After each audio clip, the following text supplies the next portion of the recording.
Welcome to Destination Marriage, a podcast about successfully navigating the winding roads of marriage. Whether you're newlyweds, engaged, looking to get married, or have been married for years, we want to share with you how we have navigated those winding roads over the past 19 years in our marriage. Join us on this journey as we talk about real-life experiences in a marriage and what we have learned along the way. We discuss love, travel, fitness, raising kids, friendships, and much more, all from the perspective of our lives together. Happiness, love, grace, passion are some of the things we all strive for in a marriage, and we invite you to take this journey with us. Welcome to Destination Marriage. Welcome to episode 35 of Destination Marriage. I'm Jackie, and I'm thrilled to have you join me on this journey today. I'm flying solo today, and I thought it'd be a perfect opportunity to chat about something that is close to my heart, and I really believe it's extremely relevant to women at pretty much every stage in your life. There's so many different ways and different times in our lives as women that this particular topic can absolutely be applicable. So without further ado, I would like to talk about the pressures of measuring up as women, as a wife, as a mom, in our careers, our physical appearance. I mean, the list really goes on. The pressures of feeling enough largely affects women also versus men. It's not that men don't experience these feelings. It's just we process it a little bit differently. And I also think as women, and I'm speaking from the heart, especially if you are very goal-oriented and you're driven, you have so many different buckets in your mind. I can almost visualize it as, different areas constantly that I'm trying to make sure that I'm succeeding within, and I'm also filling each bucket, to the maximum. I want to strive and thrive in every single area.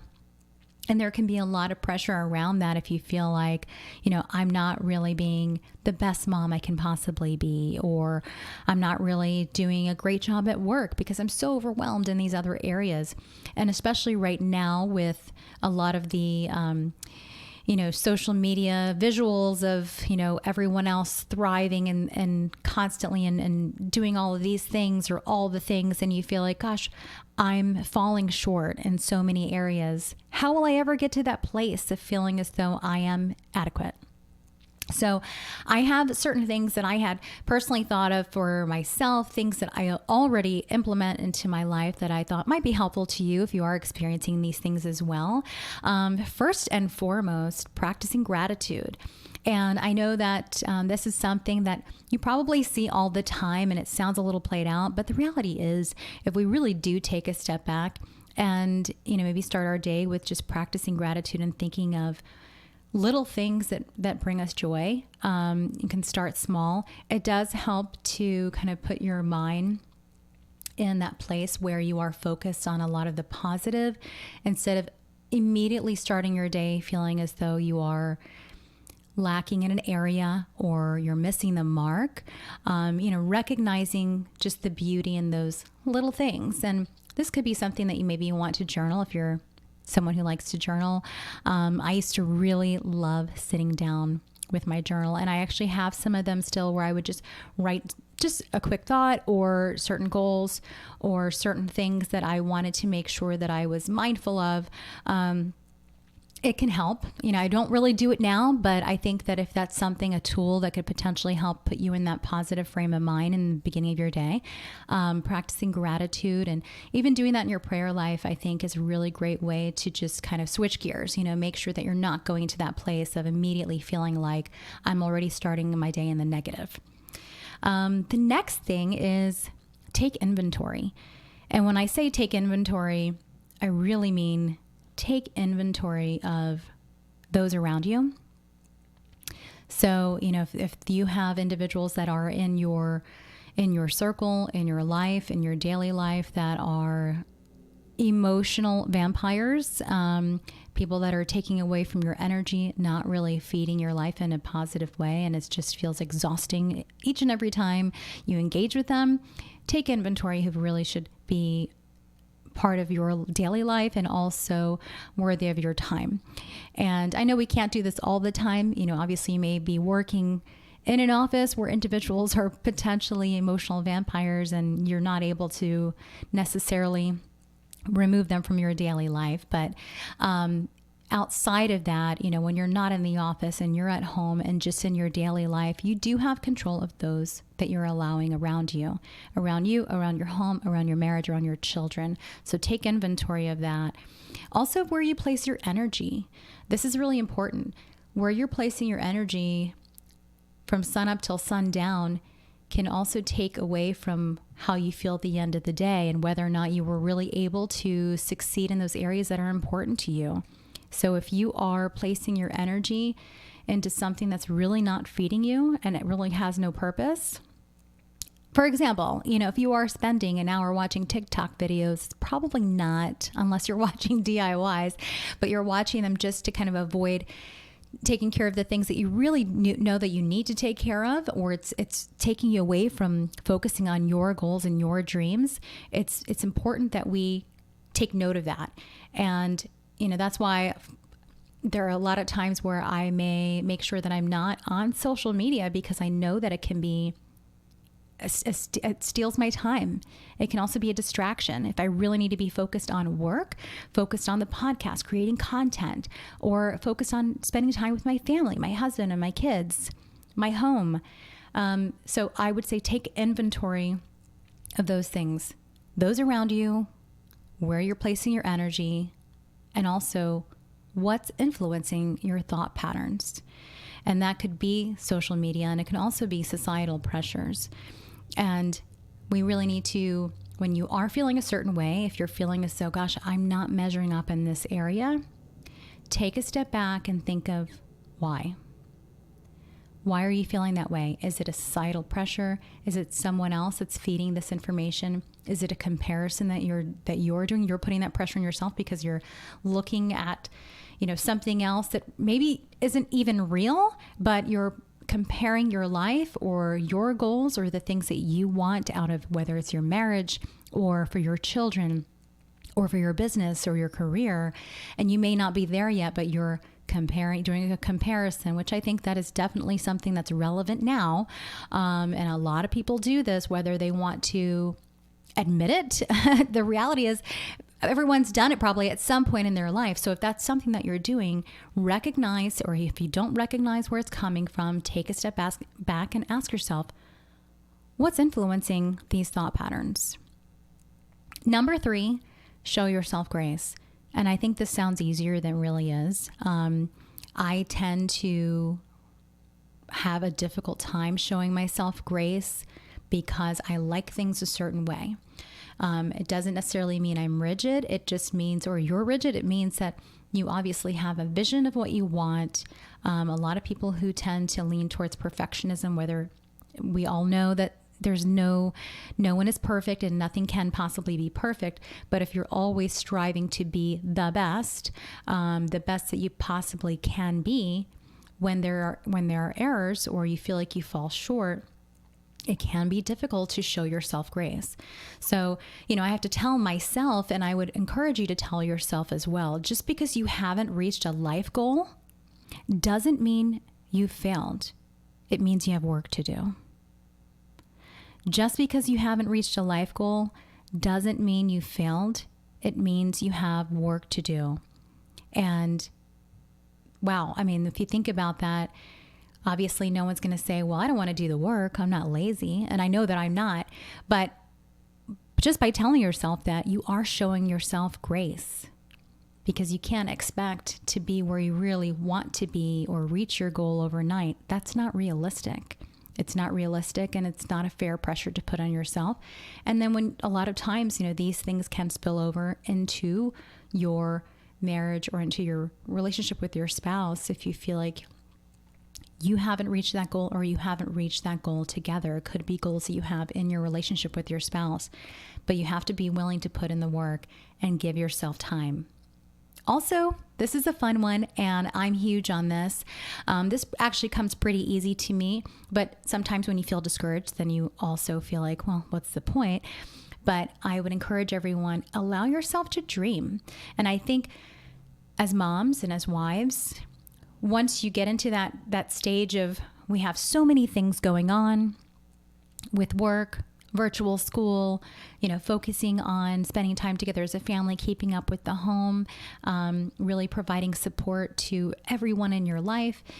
It's kind of a natural thing for us as women, I think, to put our dreams on a shelf or tell ourselves, we'll circle back to that later, or that's not for right now, or, maybe in 5 years, maybe in 10 years, when my kids are out of the house, when, my spouse is at this place in his career path, or, when we get to this financial place, if I reach this financial goal, then I'll have an opportunity to dream. I'm going to encourage you not to do that. You can always put things off till later, push it back another year, another 5 months, another 5 years.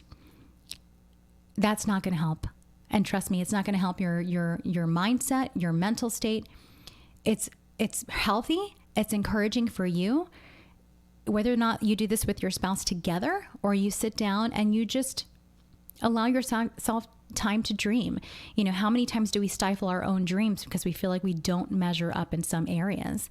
And so we could even be doing this because we feel like that's not for me, or I could never possibly reach that or have that dream in my life because, I'm not this, or I'm not that, or I don't measure up in this area or that area.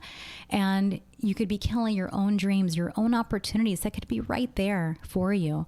But I think it's encouraging. I feel like it's really uplifting for myself if I sit and when I have quiet time to think about my dreams and my goals. And of course, these are things that I share with Tommy, and I'll tell him dreams that I have. And it's not his responsibility, and it's not your husband's responsibility to dream for you. Whether or not they support your dream is a different story, different podcast. But dreaming for you, no one can do that. So number 4, allow yourself to dream. Number 5, break up with those negative thoughts. Yes, it's time to call negative thoughts and tell them, you know what? This relationship, it's just not working. It's not me, it's you. That's right. I feel like it's time to tell those negative thoughts that always play in our heads that the relationship just isn't working. And I think everyone, if we're being honest, also, there's not a time that, whether it's that time of the month or we're having one of those days, or we're, stuck at home with, our kids going to virtual school and we're feeling a little discouraged right now, which again is normal and it's real, but we can't stay in that place of letting those negative thoughts really have the controls. And it can be hard to kind of shut those off, but they're so, if I'm honestly, like I think back on it, and if I could go back, sometimes I recognize that there were moments in my life where I did let negative thoughts hold me back. I let negative thoughts hold me back from pursuing certain things. Maybe I pursued them later, but I didn't pursue them initially because I let negative thoughts initially start planting seeds of fear. And so, if we think about those negative thoughts, whatever they may be, it can snowball into other emotions, whether it be fear, anger, sadness or depression or anxiety. So it's important to, like when we are, taking that step back and asking ourselves, what's influencing our thought patterns. Also, when you hear those negative thoughts, what's influencing those negative thoughts?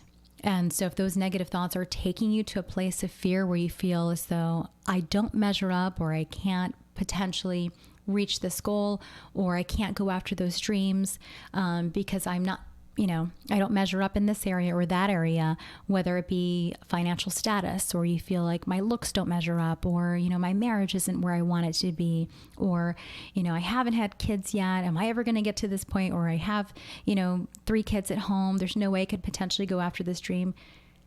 Take a step back.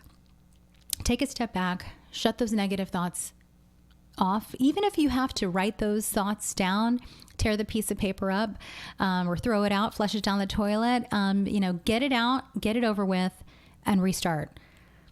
So I would encourage every woman who is feeling this way, again, it's going to be practice gratitude, take inventory, show yourself grace, allow yourself to dream, and break up with those negative thoughts.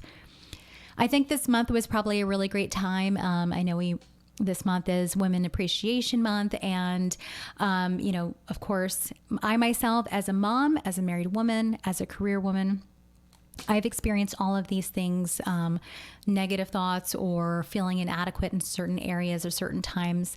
But I have over the years kind of learned what really works for me. These are things that I also have to keep in play for myself, because, there are times where, I may fail at something. Does that mean I'm going to, throw my ball down and leave the playground because I didn't win the game? Which, side note, just a little fun story. When I was a kid, I won't say who, but someone who is in my family, close family member, we would play board games.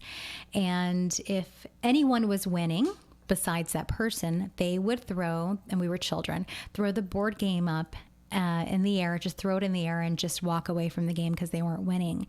And that's okay. I mean, obviously these are children we're talking about. We were like 5, 6, or 7. When we're as grown adults, we can't throw the board game and throw all the pieces in the air just because we're not winning or we're not where we want to be. I mean, that's not realistic. We're going to fail. We're going to fall.